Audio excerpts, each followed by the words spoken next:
All right, Lions head coach Dan Campbell is receiving some serious praise from one of his better players on the defensive side of the ball. So we're going to absolutely talk about that. We're going to talk about all the coaching changes, all the new hires, and we got an idea of what the full coaching staff now looks like. I wouldn't expect to really see a ton more moves. We have the NFL Combine coming up very, very soon, so that is going to make listening to this channel and other Lions news sources even more relevant. But before we get into that, it got me thinking, when we have the entire full coaching staff being announced and we have the high praise of Dan Campbell, it makes me wonder this question. Who is your favorite Detroit Lions coach ever? Who is your favorite coach? And you're not allowed to say Dan Campbell. You can go head coach on this one. You can go assistant coach. You can do whatever you want. Maybe there's a little nostalgia in this for you. Who is your favorite coach to ever coach the Detroit Lions? And then who is the coach that let you down the most? I know, it's a good one. The one who let me down the most? Steve Mariucci. That was tough. I still want to love him. Michigan boy, right? Coming from the 49ers. All right, he's bringing this over. He's going to have new ideas and nothing, right? It was the same old Lions under him. Dan Campbell is the first person to break that same old Lions stigma. And he is doing it in a way that is a lot different than others are. Carlton Davis. Yes, the Carlton Davis that is an unrestricted free agent this year has talked about his love for Dan Campbell. In fact, saying he is his favorite coach ever. And this came about after he took the ownership of a loss in week 2 against Carlton Davis's former team, the Tampa Bay Buccaneers. So he has a lot of quotes in this. I'm gonna give them to you. He said he went in the locker room, bro. He was crying. He was like, blame your coach. He was really like, blame your coach. You can blame me. You can blame me, Davis recalled. He took full accountability. I have never, in my, 20 years of playing football, have ever seen a coach say, I just lost the game for y'all, and there's plenty of guys that could have, guys could have made. So basically what he's saying is like, hey, Carlton Davis is like, what are you talking about? Like, we could have made these plays. Like, this is on us, but Dan Campbell's coming in there, and he's like, hey, blame it on me. He went on to say more. He went on to say, Dan, he's the type to talk to you near every day at practice, just walking through the locker room. He literally sat me down. He done did this a couple of times during the season. I had a good game, and he'd come up to me like, you're playing your butt off. He'll just say that to you after a game. He'll be like, man, you're more than just a cover corner. You're physical, too.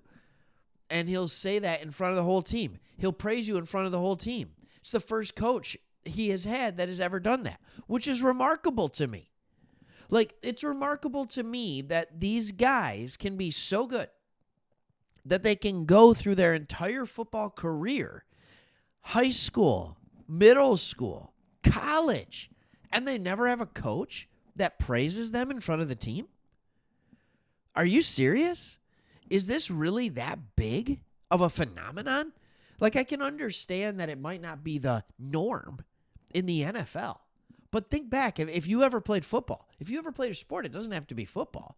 Did you get praise from your coach? I know when I was coaching, I would try and praise my players all the time.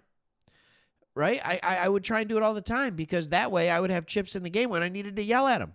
But also, the whole point is there are young men. And a lot of these guys, we think of them as, oh, they're grown men playing football. There's guys coming into the league that can barely be legal age to drink. Like, they had to grow up fast. They're making scholarship decisions. Now players are being paid to play when they're 18 years old. Like, we can't say they're full-grown men all the time. Carlton Davis went on to say, it's not just me. It's for other players. And he highlights. He's like, this guy is going crazy.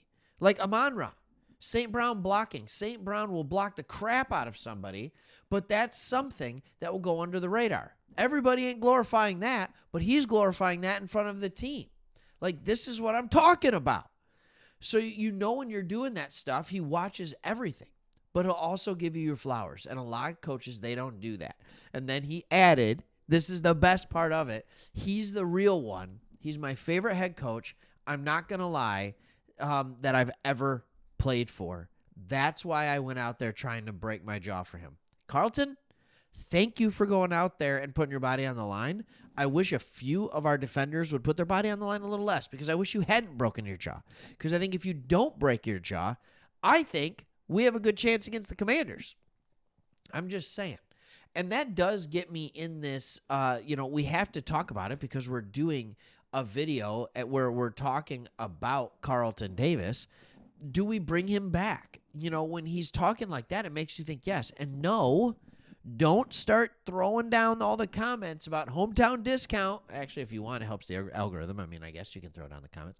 But, maybe he will come back at a slightly less price. $250,000 a year less. Or whatever it might be. Because I understand he loves Dan Campbell. I understand he loves playing for Dan Campbell. But I bet he loves his family too. And that's the thing. You need to think about that with these players. And yes, they're all making a lot of money, but the NFL is a business at the end of the day. And if you're a player and you need to get your money when you can, because you never know when you're going to get hurt. You never know when your father time is going to catch up with you and your career could be over like that. You need to get your money, especially the guaranteed. All right, the Lions coaching staff under this great head coach has been finalized. I mean, mostly. And it's a big staff. It's funny when you see a staff laid out like this. So who is a name that sticks out to you? All right. I love seeing a couple things. I love seeing Scotty Montgomery move over to the assistant head coach, wide receivers coach. I personally love the hire of John Morton as an offensive coordinator. I know a lot of people love Ben Johnson. I like Ben Johnson. I did till he went to the Bears. Now I can't root for him. Thanks a lot, Ben. But I felt like Ben Johnson was getting a little too, I'm going to be honest with you, I thought he was getting a little too cocky. I thought he got carried away. I thought it caught up to him in the playoffs.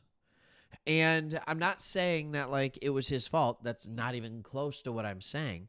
But I'm really excited to get a guy back that's more, what's more important is just running the right formations, running the right plays that puts the defense in a compromised situation. It's not about fun trick plays all the time, and he still might run some of them. All right, Kelvin Shepard, that new hire. You want to see guys like Carlton Davis. It was funny, I was looking into this. Carlton Davis talked about how he was a better man-to-man cover corner. And the numbers actually back it up. In this year with Detroit here, he had his best defensive grade of his career. All right, it was a resurgent year. And he got back into the 70s and was an effective corner. I thought that was actually kind of cool. All right, are there any other names on here that stick out to you? Dave Phipp coming back is great. I think Mark Brunell sticking around at quarterbacks is huge. I like all those. Hank Fraley sticking around. Sean Dion Hamilton moving up in the linebackers area. That's a big deal. That's kind of a steal for us. Are there any other names that you like? I think this is another big one. Casey Rogers. Sorry, I'm trying to highlight it, but it's just not working. So Casey Rogers comes in as the run game coordinator and defensive line, replacing what might have been the one or two best defensive line coaches in the league with another one of the one or two best defensive line in here. You have David Shaw coming in. There is a distinct difference between, it's not just former players, it's not a super young staff where you have the old head and Dan Campbell. It has a better feel and vibe of young and old on this staff with guys like David Shaw, but then you get guys like Marcus Tuiasosopo that are coming in here. You get all that kind of stuff. So we're in a good spot. I don't know how else to say it.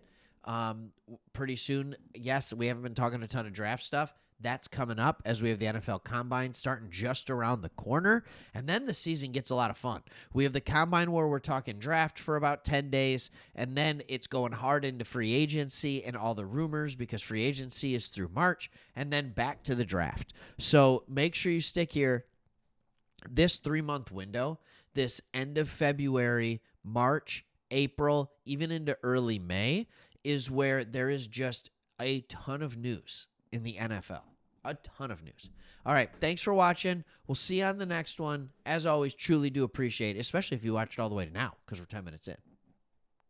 We appreciate you. See ya.